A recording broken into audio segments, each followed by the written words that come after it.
I am so excited to be back with you guys today. And it's a lovely day. If you're watching this on video, you might be thinking, whoa, what's going on? You look way more done up than normal. And I am. I just got my makeup done. It was a trial for my engagement photo shoot. I feel very much done up. I do feel like a 90s mom with my bangs and my hair like flipped out. I'm wearing like a denim button-down shirt. I look like Chessie from The Parent Trap, which is not a bad thing. She was practically the star of that movie. Just kidding. Lindsay Lohan, you were rocking it. Anyways, my makeup is done. I really like it. She did a beautiful job. I just do not feel like myself. So I don't know if I want to have my makeup done for my pictures. I typically only wear like lip liner. Y'all know, lip liner and the chapstick that I get at my dentist office. I don't know if I can stray from that. These eyelashes are like touching my eyebrows and it's a lot, but I do feel kind of nice. So while I'm recording this episode, if you hear my hair flipping in the microphone, that is why, because I look a little bit cooler than I normally do. So jumping right into things, after that long intro and explanation of why I actually have makeup on today, we are going to be talking about something that I have personally dealt with, and I'm curious to know how many of you guys have done this. The title of today's episode is I'm 30 years old and I've never had a roommate. It sounds like it would be a true life episode, and it is. It is my true life. So the real number is like 29 and a half, but still, I was 29 and a half or 30 years old before I ever had a roommate. And that is not just a boy that was my boyfriend that I lived with. No, I never had a college roommate. I've never lived with a friend. I have truly never lived with anybody else other than my parents. So scratch that, I did live with my grandparents for like a year when I was in college, but other than immediate family, I've never had a roommate. So it was terrifying to me. And I'm going to talk about why I ended up being 29 before I ever lived with somebody else, because there are some kind of unique situations to me personally. But a lot of people think that it's kind of detrimental to not have had any roommates. And I really don't think it's that bad of a situation. I think that I handled it really well. So a little background. My parents are separated, and after they separated, they both lived with significant others that were not each other, obviously, because they were separated. And as a kid, that was not my favorite thing. I didn't like having to share my time with my dad with the girl that he was living with, and the same with my mom. I didn't like her boyfriends living with us. So I had my daughter at a very young age, and I kind of knew once I was single that I didn't want her to be around somebody that wasn't going to be around her forever. So I knew that I didn't want to live with people. Also, having her really young, I didn't want to have other people around her. It's hard to have people in your age group that are not going out and drinking when you're in that young age. So I was 18, just turned 19. A lot of my friends were just going to college, just getting freedom from their parents. I've never been a person that went out and drank and partied, and I'm still not. So it was hard for me to find somebody that I could live with that would respect me and my daughter's boundaries. And not to say I didn't have some great people around me. I do. I have friends that are like sisters, and, it wouldn't have been fair to them to hold them to a standard that I was holding myself to as a parent, because they were experiencing their late teens and early 20s. Like, who am I to be like, oh yeah, you can't be out past 10 because we got to put the baby to bed. So for that reason, I didn't live with anybody for a while. That was definitely a big contributor. But also I had a boyfriend. Shocker. I did have a boyfriend before my fiance now. But I had one other more serious boyfriend before my fiance now. Saying more serious because we dated for a couple years. We were very, very young. And I know that now when you're in the middle of a relationship, it doesn't feel like you're that young, but we were very, very young. And we had been seeing each other for a couple of years, and, it felt like it was getting a little bit more serious. And I remember vividly making the comment to him and saying, he was about to graduate college. I was working full time and had saved up a little bit of money. And at that time I was living with my grandparents. And I said, do you think that we should look for an apartment together? And what he said to me, I used to think of it as like one of the more painful things someone had ever said to me in my life. And I was able to take that and flip it and have it work to my advantage. But his response was, living with you and spending more time with you is not going to increase my overall happiness. So I don't think that that's what I want to do for my next step. Ouch. Like that is something at the time when you're in your early 20s and your partner says something like that to you, it is very painful. It's very shocking. And, for a while I thought, oh my gosh, how could someone say something like that? That is so insensitive. It's so rude. No, it's not. He knew what his boundaries were. We were not the best relationship. I wasn't the best girlfriend. I was a young mom figuring myself out as any young person would. And he was doing the same thing. So kudos to him for knowing that we weren't in the right place or headspace to be cohabitating. But him saying that, one, made me question why I wasn't the right person that was going to bring joy and happiness to someone else's life. Because this person was important to me. They were one of my best friends on top of being, someone I was in a relationship with.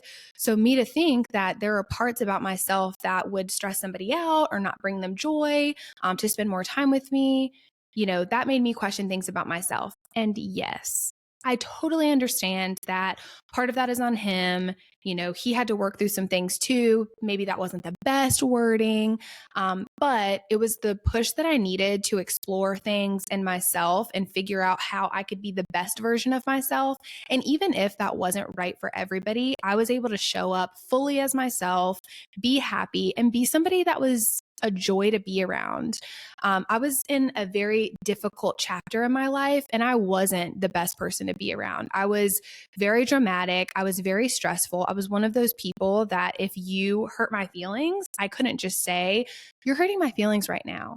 I was that person, that drama queen that was like, you always hurt my feelings. That wasn't true. So I had to do some soul searching, much needed soul searching.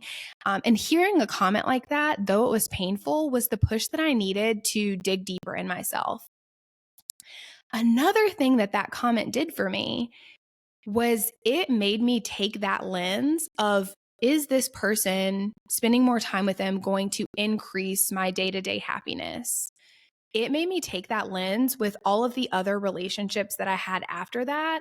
So anybody that I started seeing, and if I started seeing them a little bit more regularly, or if I started seeing them more seriously, and it got to a point where we were like, oh, is it time to take the next step in our relationship? Should we explore moving in together? I would immediately think, is this person going to bring an abundance of joy in my life? Now, disclaimer, I'm not saying that someone is going to be at 100% and always there to please you all the time and always make you happy and that there will never be bumps in the road. That's not what I'm saying.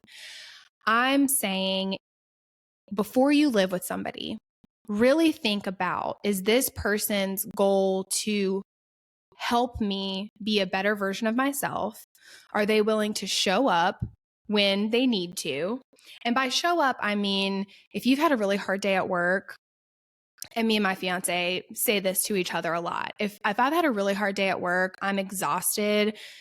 Maybe I had planned to cook dinner or something, and he walks in the door and he gives me a big hug, and I'm like, I'm exhausted. I am like at a 20%. I can't give you 50% right now. I'm at a 20%. I need to rest, hopefully get myself back up to 40% by the end of the night. He is more than willing to pick up the slack. There are definitely going to be days where both of us are at 20%. That doesn't happen too often, but we'll kind of flip-flop.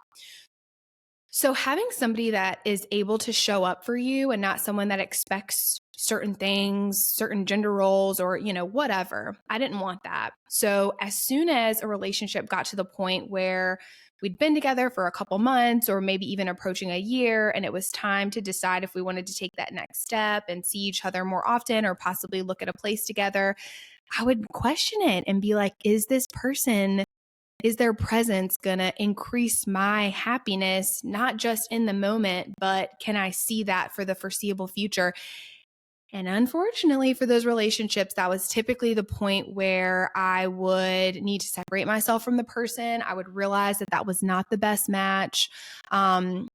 and our relationship would end. Sad piano or violin or whatever. But it ended up not being sad because I waited until I met the right person for me and my daughter and our life. And when I moved in with my fiance, it was the first time I'd ever lived with anyone.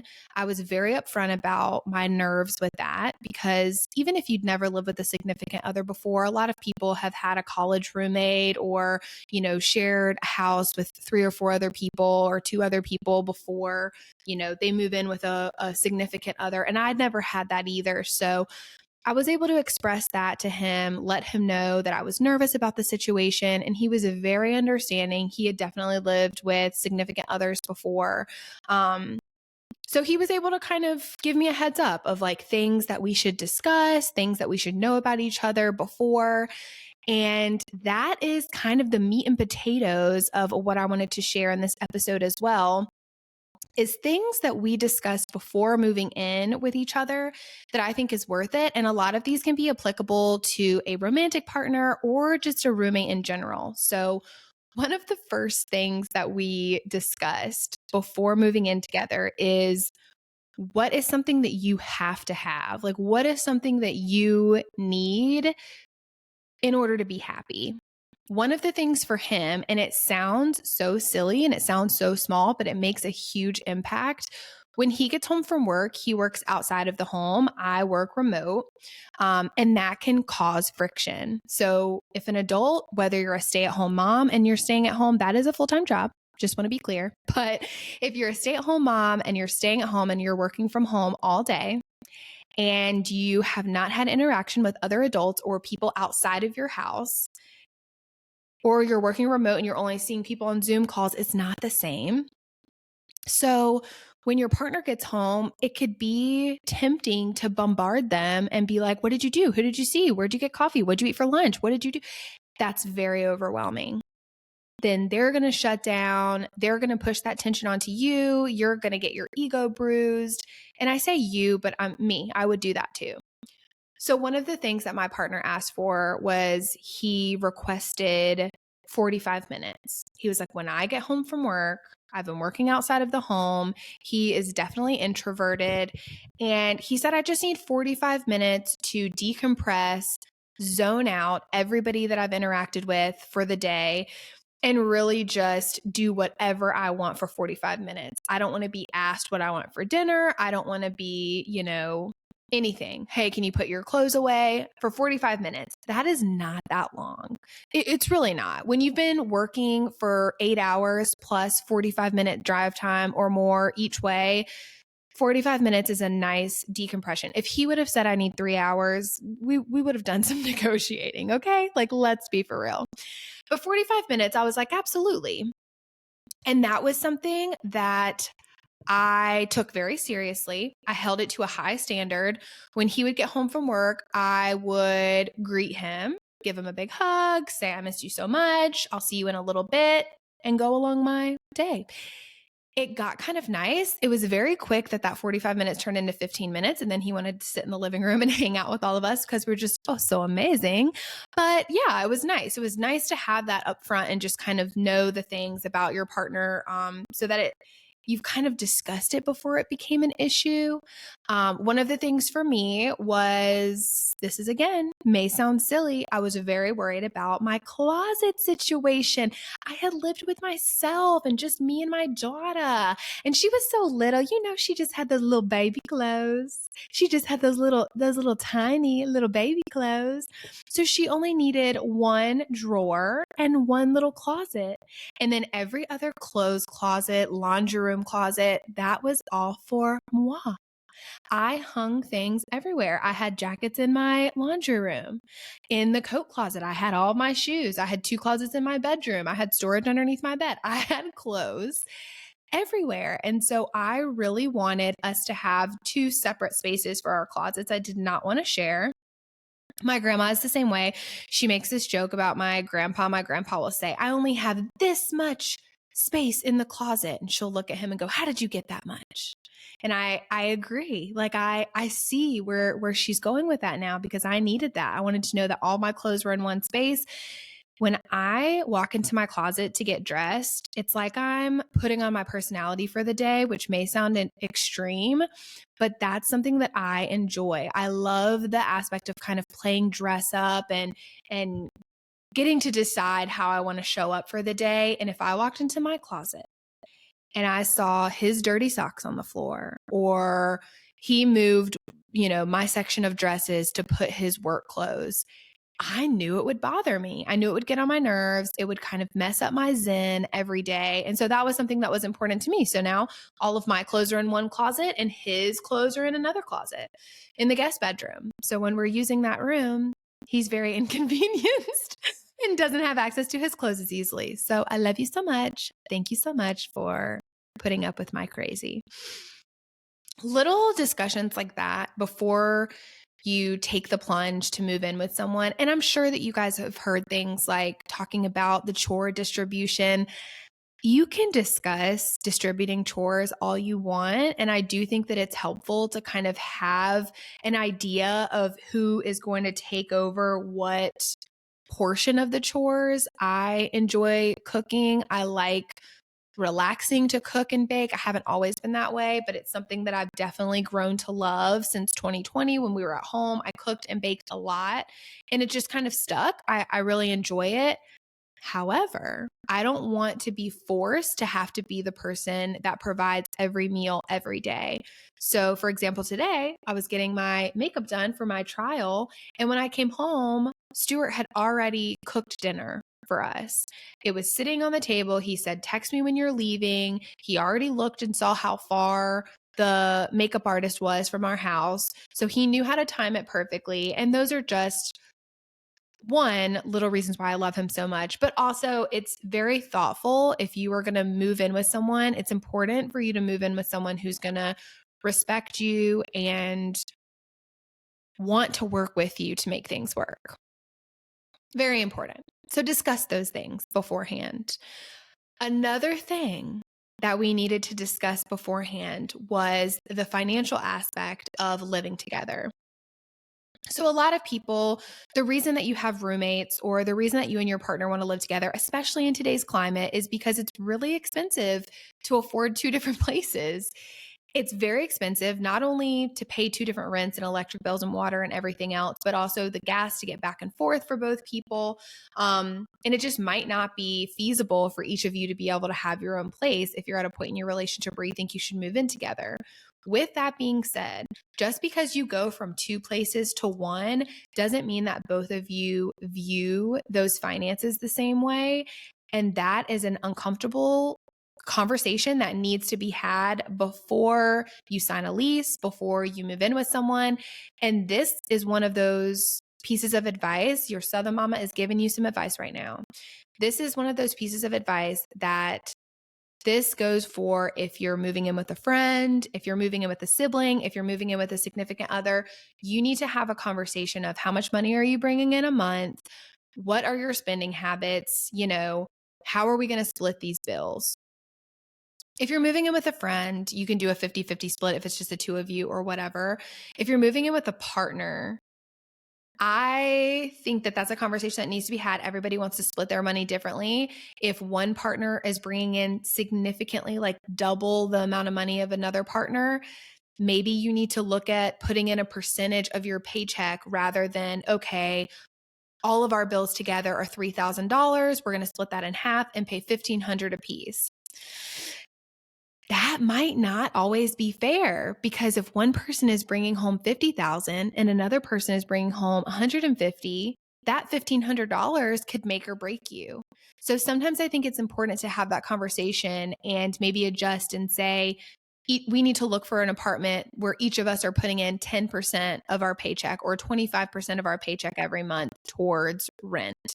And the person that's bringing home $150,000, their 25% is going to be higher than the person that's bringing home $50,000, but it's going to allow that person that's bringing home $50,000 the freedom to still have a savings account, not feel like they are, scraping up pennies if they want to take you out on a nice date or go do something.